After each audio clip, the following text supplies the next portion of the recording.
윤 대표님, 네. 지금 이재명 대표는 앞서 이야기한 대로 네. 사법 리스크가 코앞에 닥쳤습니다만 네. 그보다 또 먼저 하나 재판이 나오는 게 바로 내일 모레 나올 23일 날에 있을 김인섭 전 네. 한국 하우징 기술 대표에 네. 대한 항소심 선고입니다. 그렇죠. 항소심이 나오면 대법원은 네. 사실심이 아니고 법률심이기 때문에 네. 그걸로서 확정이 끝난 된 거나 거죠. 다름없는데 네. 여기서 가장 중요한 것은 김인섭 하면은 별명이 허가방이라고 부를 정도로 네. 이 성남 네. 시를 상대로 해서 엄청난 로비를 했고 또 이재명과 핵심 측근인 정진상한테 네. 가장 영향력을 미칠 수 있는 사람 아닙니까? 그렇죠. 내놓고 뭐 이재명 그 선거 캠프 뭐 책임도 맡았고 네. 뭐 여러 가지 연계해주면서 선거 본부장을 했지 그렇죠. 않습니까? 뭐 정진상 같은 경우는 김인섭이 앞에 또 큰 절까지 했다잖아요. 네. 예. 거의 뭐 정진상이를 네. 이재명한테 연결시켜주고 연결시켜줘. 웬만한 인허가는 김인섭이 통해서 다 했기 때문에 지난번에 그 1심에서 굉장히 세게 나온 겁니다. 예. 예? 징역 5년, 추징금 66억.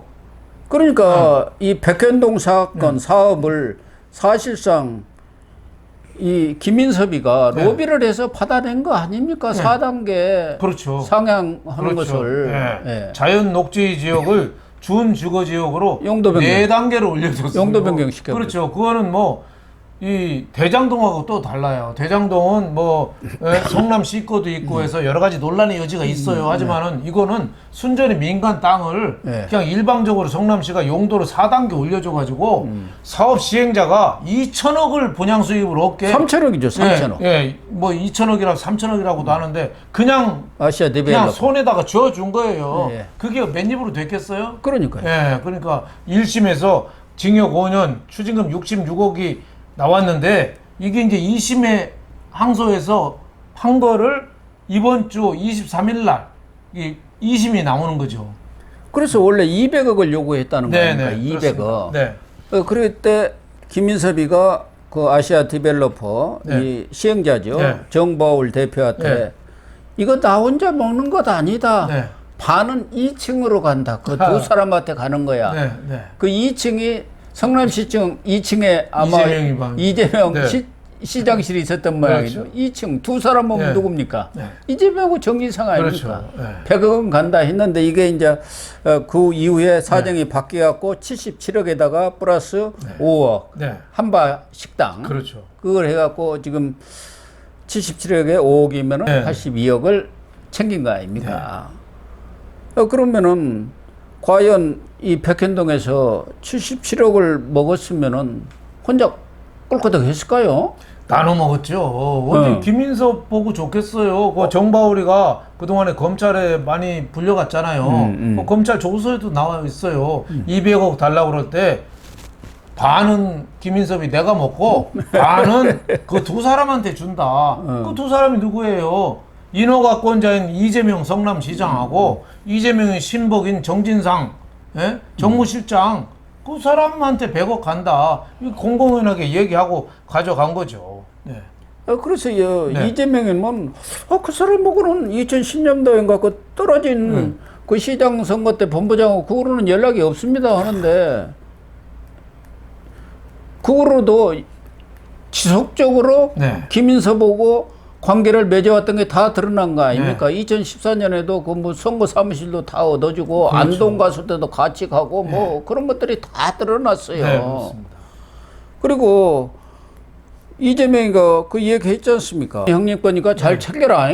그렇게 얘기했고 유동규는 도계공 본부장인데 자기가 거기서 패싱되지를 모르고 아니 도계공에 참여를 해갖고 공익 환수를 해야 하는데 이게 어떻게 된 겁니까? 그러니까 네 몰랐나? 그 인섭이 형이 하는 거 몰랐나? 그랬다는 거 아닙니까? 그렇죠. 그게 이 특혜 중에 하나가 성남도시개발공사가 여기 당연히 참여를 해야 되잖아요. 네, 근데 그럼요. 아예 싹 빼버린 거예요. 배제해버린 그렇죠. 거죠. 그리고 뭐 저 기부 체납이나 이런 것도 줄이고 네. 뭐 R&D나 이런 것도 낮춰가지고 분양 수입을 원래 임대 아파트인데 그냥 그렇죠. 전액 뭐 네. 민간 분양으로 바꿔버렸지 그렇죠. 않습니까? 그래서 정바울 아시아 디벨로퍼 회장한테 아까 말씀하신 대로 3천억 그냥 생돈이 간 거예요, 그 사람한테. 그래서 이번에 1심에서도 징역 5년에 추징금 66억이 때렸는데 아마 2심에서도 이렇게 나올 가능성이 상당히 많고 이 2심 결과에 따라서 이재명 운명에 또 이게 시금석이 되는 겁니다. 그래서 가장 중요한 게 네. 지금 백현동 사업이 네. 핵심이 선거법 두 가지 아닙니까? 네. 김문기 알았느냐 몰랐느냐하고 네, 그렇죠. 국토부 협박이냐. 그렇죠. 그러니까 이 백현동 사업이 김인섭의 로비로 인해서 이렇게 4단계 상향이 됐느냐, 용적률이. 그렇죠.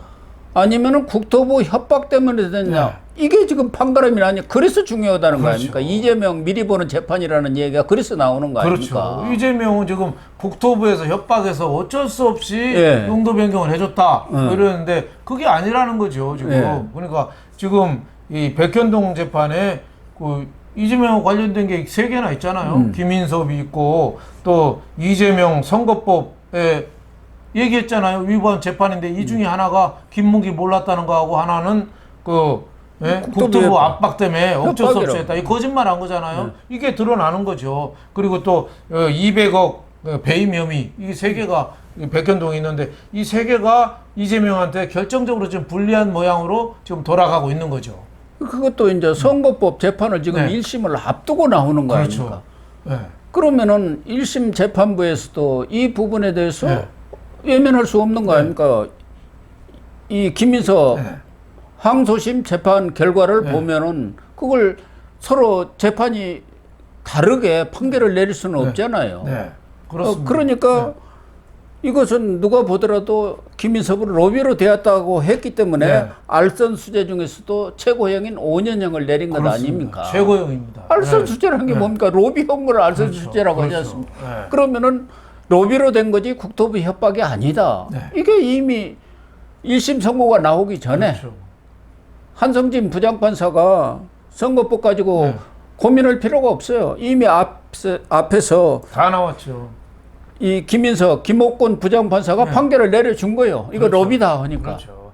이재명이가 국토부 협박 때문에 그 백현동 인허가 이 상향 조정을 용도를 상향 조정했다는데 그때 국토부 공문도 나왔잖아요. 공문에 뭐라고 그랬어요? 성남시가 적의 판단해서 할 일이다. 그러니까. 그렇게 나왔어요. 그게 어떻게 협박이에요? 그러니까 이재명이가 거짓말한 게 딱 드러난 거죠. 그러니까 이 재판 결과는 뻔하고 저는 이 결과에 따라서 이재명이는 결국은 유죄로 감옥 가고 더불어민주당은 434억 토해내서 더불어민주당이 아마 바뀌어서 꼬마 민주당 시즌2가 될 가능성이 상당히 많다고 봐요. 그렇습니다. 파산한다고 봐야죠. 그래서 선거법 재판 미리 보는 거예요. 그렇습니다. 사실은. 그런데 이 선거법 재판에 부장판사가 한성진 판사인데 이분이 국제인권법 출신이더라고요. 뭐 거기서 적극적인 활동을 안 했고 그냥 회원으로만 가입되어 있고 이 성향이나 이런 것은 좀 중도 성향인 것 같아요.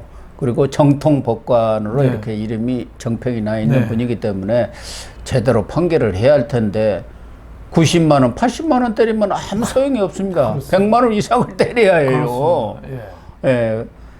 지금은 제일 중요한 건 판사들이 지금 우리 정치를 좌우하게 되어 있다니까요. 그렇습니다. 우리나라 판사가 정말 중요해졌어요. 조국 보세요. 2심에서도 법정 구속 아니니까 2년 실형을 받았는데. 그래서 국회의원하고 당이 만들어진 거 아니에요. 어떻게 보면 그 징역 그렇게 나온 게 어떻게 보면 일반인들이 그랬으면 다 법정 구속이죠. 다 그게 왜 법정 구속 안 되고 대법까지 기다리죠? 일반인도 다 그렇게 하나요? 정말 우리 사법부들 정말 큰일 났습니다. 그래서 이재명이가 이렇게 뭐 압도적으로 당대표 됐다고 해서 판사들이 쫄면 안 됩니다. 그렇습니다. 그래서 선거법 판사도 성향은 그렇다고 하지만 또 국제인권법 출신이니까 그렇고 유전교사 김동연 부장판사는 조금 진보 좌파적인 성향을 보였다는 평가를 받고 있지 않습니까? 그래서 유죄는 유죄돼.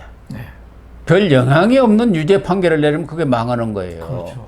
선거법은 100만 원 이상이 돼야 하고 위증교사는 집행유예 이상 실형이 떨어져야 해요. 그렇죠. 벌금형 내려버리면 소용이 없어요. 금고 뭐 이름도 돼야지 의미가 있다고 봐야 되는데 참 좀 걱정이 많이 돼요. 이 위증교사도 담당자들 뭐 김진성이나 이런 수행원들이 다 위증한 사실을 인정하고 거의 결론은 다 났거든요. 났죠. 유창훈이가 네. 벌써 내렸지 않습니까? 근데 지난번에 유창훈 이재명 그 구속 안시키기 기각한 유창훈 판사가 죄는 인정되지만 그렇다고 해서 당대표를 구속까지 하냐 그랬거든요.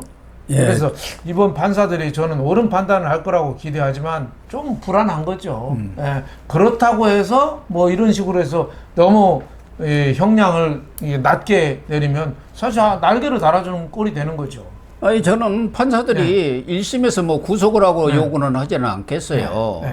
뭐 현실적으로 어려운 거니까. 그렇죠. 뭐 일부 유튜브에서는 네. 또 일부 변호사들은 1심에서 구속할 가능성이 있다고 하는데 그건 거의 없는 겁니다. 1심에서 그렇죠. 구속할 가능성은 더군다나 제1야당의 대표를 조국은 2심 가서도 구속을 못 시켰는데 그러나 1심에서 제대로 된 유죄 판결만 내리면 이재명은 그냥 와르르 무너지는 거예요. 그거에 제일 중요합니다. 예. 그러면은 지금 조희대 사법부에서 2심, 3심에서 뒤집어질 가능성은 없거든요.